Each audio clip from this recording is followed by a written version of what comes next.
عنوان: مہربانی کی بادشاہی۔ ایک زمانے میں ہارمنی ہلز کی جادوئی سرزمین میں کنگ اولیور نام کا ایک عقلمند اور شریف بادشاہ رہتا تھا۔ کنگ اولیور نے ایک خوشحال سلطنت پر حکومت کی جہاں احسان اور سخاوت کو ہر چیز سے زیادہ اہمیت دی جاتی تھی۔ مہربانی کی بادشاہی، جیسا کہ یہ جانا جاتا تھا، ایک ایسی جگہ تھی جہاں ہر کوئی خوشی سے رہتا تھا اور ایک دوسرے کی مدد کرتا تھا۔ ایک دھوپ والے دن کنگ اولیور نے اپنی سلطنت میں سفر شروع کرنے کا فیصلہ کیا تاکہ یہ یقینی بنایا جا سکے کہ ہر کوئی خوش اور مطمئن ہے۔ جب وہ سرسبز و شاداب میدانوں اور متحرک دیہاتوں میں ٹہل رہا تھا تو اس نے دیکھا کہ بچوں کا ایک چھوٹا گروپ ٹمی نامی ایک اداس نظر آنے والے لڑکے کے گرد جمع۔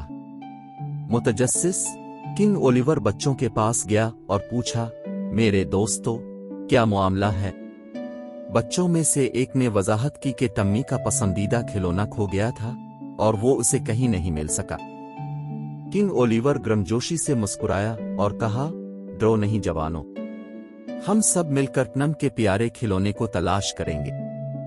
دیہاتیوں اور جانوروں کی تلاش میں یکساں شامل ہونے کے ساتھ پوری سلطنت ایک ساتھ جمع ہوئی۔ انہوں نے گھاس کے میدانوں، جنگلوں میں کنگھی کی اور یہاں تک کہ کرسٹل غاروں میں بھی قدم رکھا۔ راستے میں انہیں چیلنجوں اور رکاوٹوں کا سامنا کرنا پڑا، لیکن احسان کا جذبہ غالب رہا اور سب نے ایک دوسرے کا ساتھ دیا۔ ایک دن کی تلاش کے بعد اسپارکل نامی ایک چھوٹی گلہری کو رنگین پھولوں کے بستر کے نیچے چھپا ہوا ٹم کا کھلونا ملا۔ ٹمی کے چہرے پر خوشی انمول تھی اور وہ ہر کسی کی مدد کے لیے کافی شکریہ ادا نہیں کر سکتا تھا۔ کنگ اولیور نے اپنی کامیابی کا جشن منانے کے لیے سلطنت کو مرکزی چوک میں جمع کیا۔ اس نے ہجوم سے بات کرتے ہوئے کہا، آج ہم نے نہ صرف ٹم کا کھلونا پایا ہے بلکہ اپنی مہربانی کی بادشاہی کا حقیقی جادو بھی دریافت کیا ہے۔ مل کر کام کرنے اور ایک دوسرے کی مدد کرنے کی طاقت۔